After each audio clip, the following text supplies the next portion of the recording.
channel is Created by Lady T, and in this channel I talk about quilting, crochet, and sewing, and I also give product reviews. If you like this type of content, please follow me and give me a thumbs up.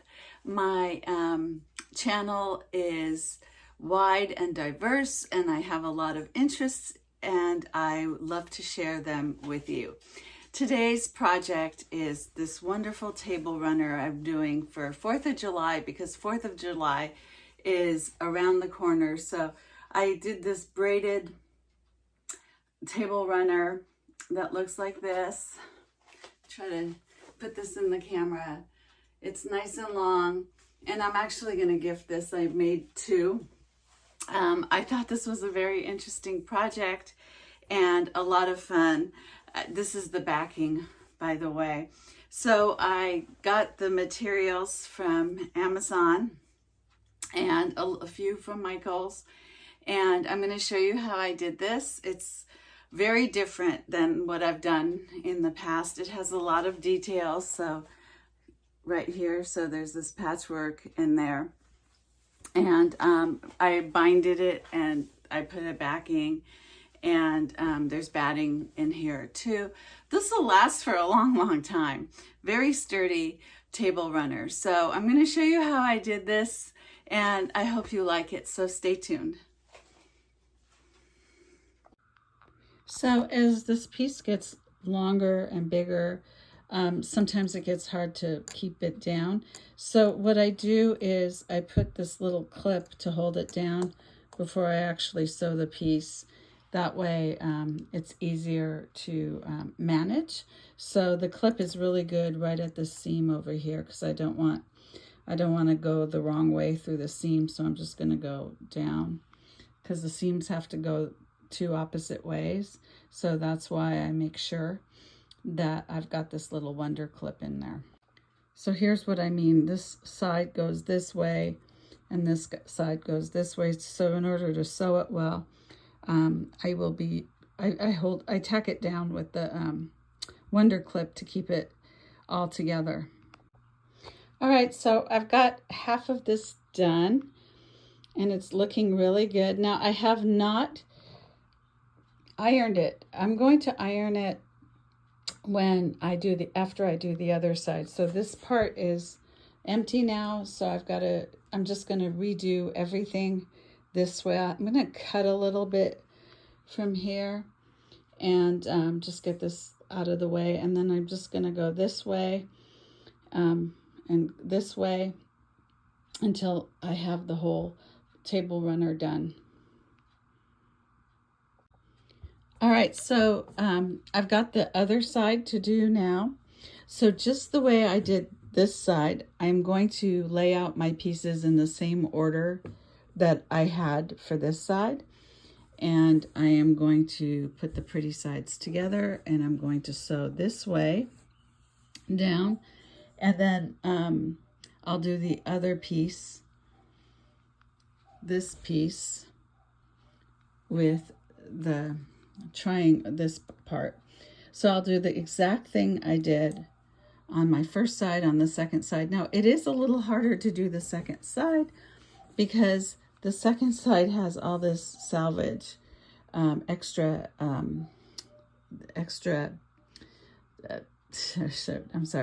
pieces that have been overlapping. But in the end, I'll just cut those. So I just kind of ignore it and just focus on what I have right here. So here's an idea of how I'm sewing this, 1/4 inch, just like that. So I hope my pieces, I don't usually like to sew like this with one hand, but I'm just doing it for the video. And there we go. So here we are, the first row done.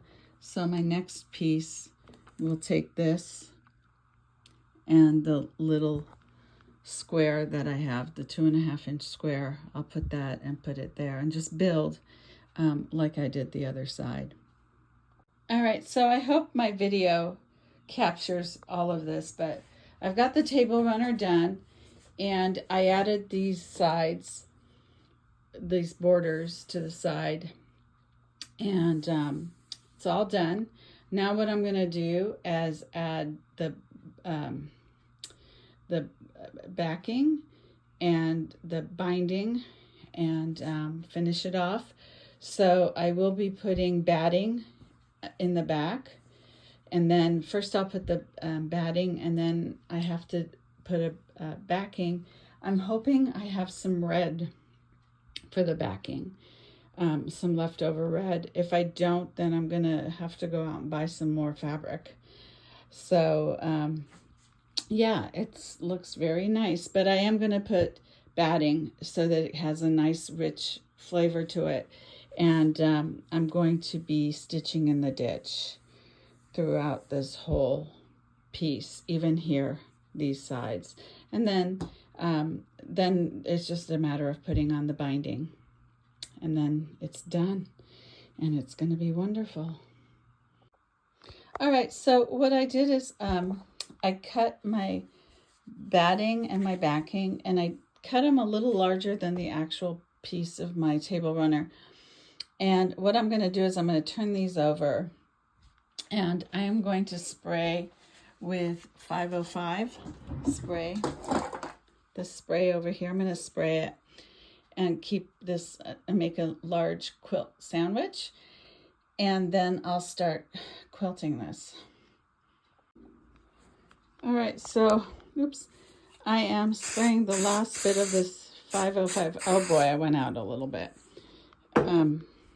I'm spraying the last bit of it here just to show you, and I'm going to be smoothing this out. I did not mean to do this, but I sprayed a little out here. I don't know. I'll go get a towel and clean that up, because 505 spray could be very powerful. So I'll need both my hands to fix this. I decided to sew in the ditch with a decorative stitch, and I am going out of the line a little bit because I went too fast here, but I'm using my Bernina 790 plus, and the stitch I chose was 1359, which I think is kind of cute with this kind of a design here, and it kind of goes with the red, white, and blue motif. So I'm going to just continue sewing in the ditch throughout all of this, and I'm just going to do it between the strips until I get every single strip. So here we go, and continue sewing in the ditch with my decorative stitch. I actually like this stitch 1359 for a lot of things. It goes fairly quickly, and it looks really well put together.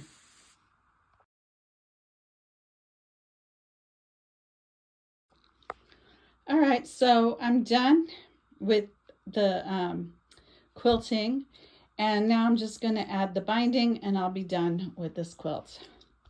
Project that I shared with you today. I hope you make one for 4th of July. Please leave a message in my comments if you did make this for 4th of July and on your table. It's really fun and cool and exciting to have a nice festive piece for 4th of July. So let me know in the comments if you like this. Give me a thumbs up, subscribe to my channel, Created by Lady T, and I have a lot more product reviews and projects coming up in the next few weeks. Have a good day.